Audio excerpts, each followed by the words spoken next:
Hello, welcome back to the channel.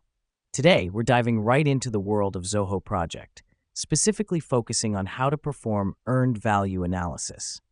Let's get started. First, you'll need to open your Zoho project and navigate to the project that you wish to analyze.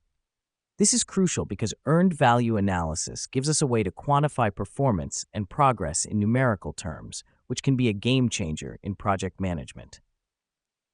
Now that we've done that, look for the Reports tab on the top right corner.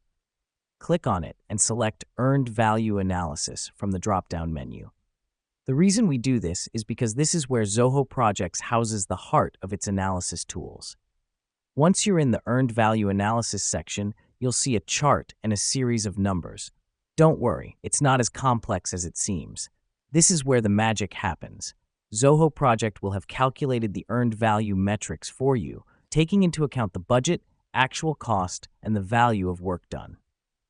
Here's what's happening behind the scenes. Zoho is using the data you've inputted on tasks, time, and resources to generate these insightful figures.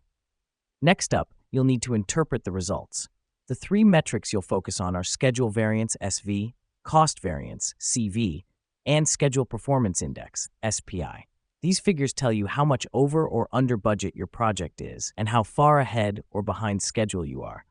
This helps us because it allows project managers to have a clear and quantifiable understanding of project performance, which is vital for informed decision-making.